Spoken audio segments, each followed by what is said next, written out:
What's going on, guys? This is Carl with the Racerred channel. Well, one thing after visiting the museum in Murphy that came to mind was that although things were so simple back then and work was all real hard, there were still some things that they did that were so amazing, like the record player.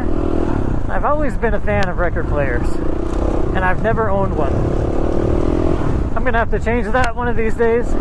I just think they're so cool how they spin the record, and it operates by sticking that needle on a little piece of vinyl that vibrates it in certain ways, and it creates beautiful music, however you want it to sound.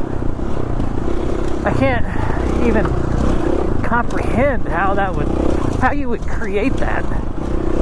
If you gave me the tools to do that, there's no way I'd come up with it. No way. I mean, it was the only way that you could listen to anything besides a live show. I mean, you could get a record and listen to beautiful music, and when you haven't heard beautiful music before, it's such an amazing thing. It's one thing that I missed when I wasn't able to have electronics for a long time. Is when I was in the military specifically, I missed music during basic training and all that. But imagine never having music, never having any kind of stimulus like that, and then suddenly you can listen to it off of a record, completely mechanical with no electronics. There's no electronic input at all. You just wind it up and spin that record and it plays music. I just think that's really cool. The way they had everything set up in the 1800s is just so hard. I mean, every time I look at all this historical stuff, I'm really intrigued. And then I look at the pictures of the people back then, and they're all raggedy, like their clothes are all raggedy. Not a single fat person in those photos, none of them. And they're of all ages. Just these men back then were just working real hard and building the America that we know today. Although they would not be happy with how we've done things today, but I won't go into that. Yeah, you get a sense of the culture back then, looking at the photos and seeing the work they did. Really, really cool stuff. Some of those photos, one in particular, was from 1903, and the quality was actually fairly decent on that photo. And you could see like the expression on everybody's faces. I mean, it was really high quality. Just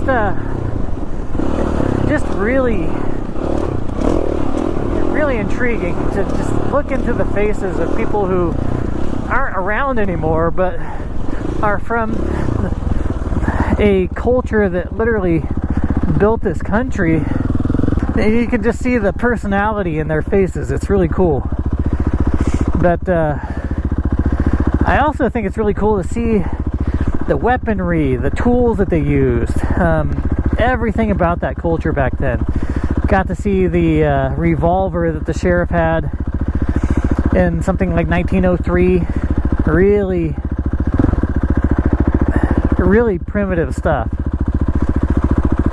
Of course, the single action army was from the late 1800s. I mean, those are really good firearms, and they are really, really cool to hold in your hand. And I've got one. I've got a single action army, a modern one, but you hold it in your hand and you're like, wow, this is like old school iron right here.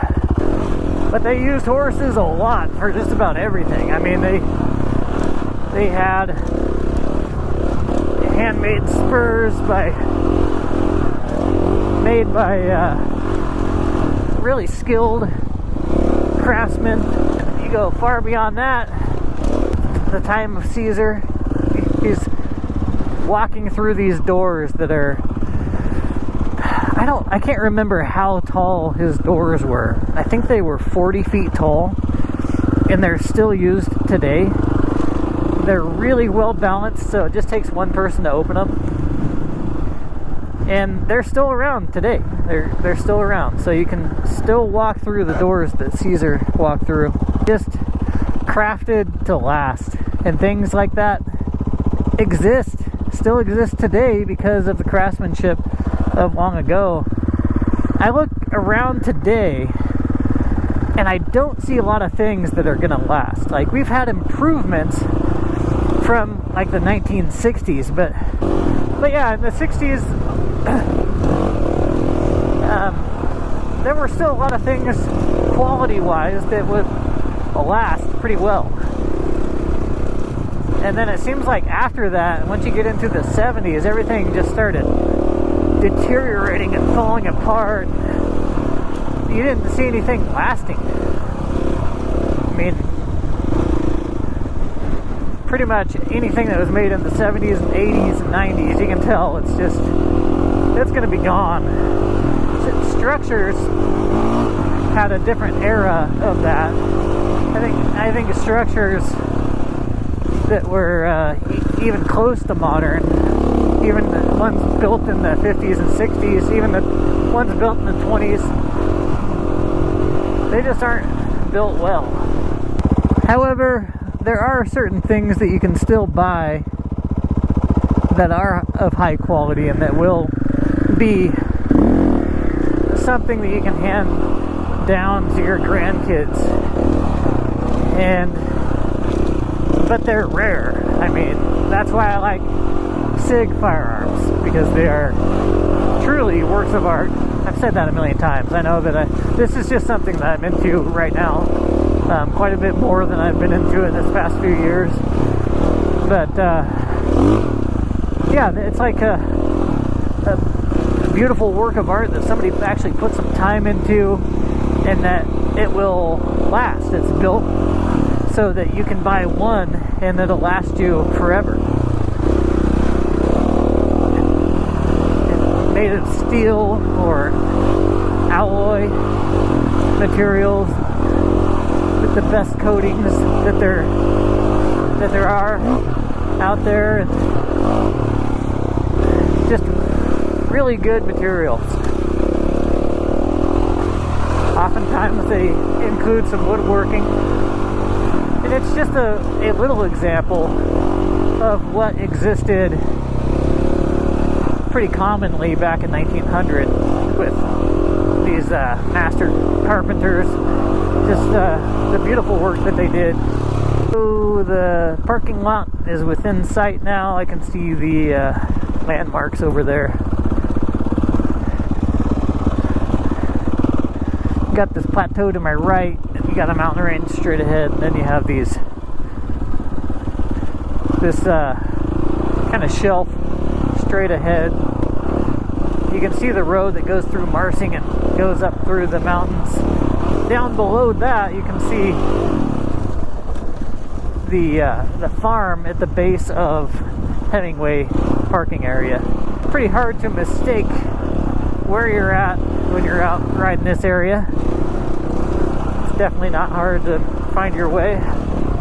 Anyways, guys, this was probably a rant for the books. I don't really know what I was talking about. A whole lot of stuff from the past that I really like. I wouldn't say that I'm a history buff, but I really do enjoy looking at and reading about the way things were done, and looking at artifacts from the old days. I really enjoy that. It's really cool to see old stuff, see how they did it. Anyways, guys, appreciate you stopping by, and I will catch you on the next video. Peace. Alright guys, I just wanted to thank my Patreon supporters. That would be Lance Darnell, Jim Jolson Jr., Kurt Kinghorn, Daniel Roush, Brian Thomason, Wade James, Moto Creek, Nathan Young, Jason Froling. I appreciate each and every one of you guys. Thank you.